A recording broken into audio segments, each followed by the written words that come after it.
Carissa Danes with Easy Button Employee Relations.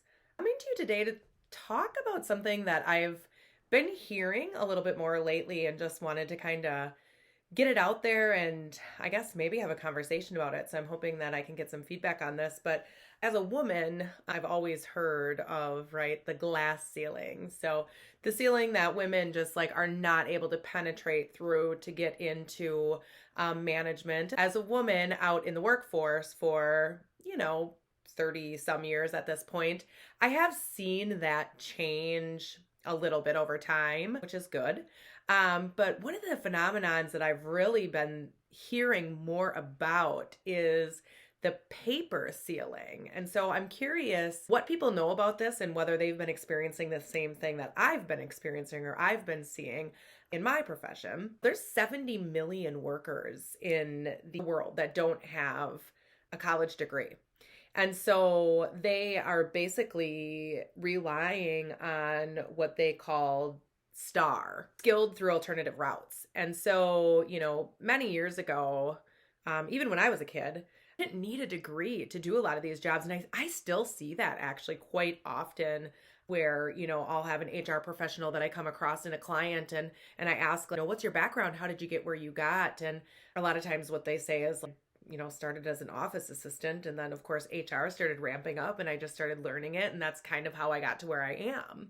The problem is that there is an issue with, not only like the stereotypes of not having a degree, but we're also looking at like algorithms that are removing people that don't have degrees in certain areas. And then of course, degree screenings. I mean, how often do you see an HR position where, you don't need some type of a degree? And so this paper ceiling is kind of pushing those people down and they're not really able to kind of break through it.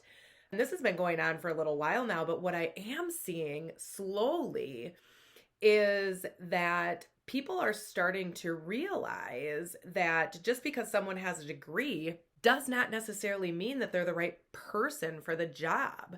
If they're a really team-oriented environment and, you hire someone with all of the education, but they're not working together as a team, that can create a lot of issues within an organization. And so I think that companies are kind of starting to realize that. And this is just my opinion based on what I do and who I talk to. But I have been hearing more and more frequently that employers don't care if you have a degree.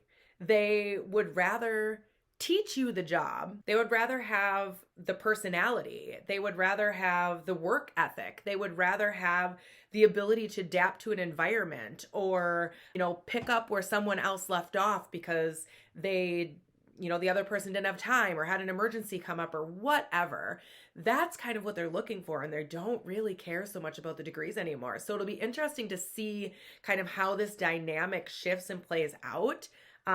I do feel like I have, my daughter is 21.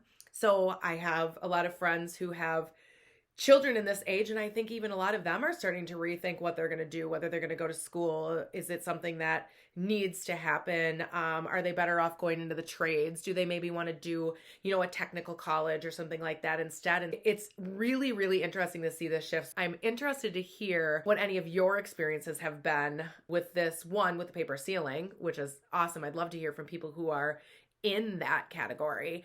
And then two, if people are seeing their employers or the companies that they work for or own, maybe even evaluating that degree requirement. So put some comments in here. I'd love to hear all about it.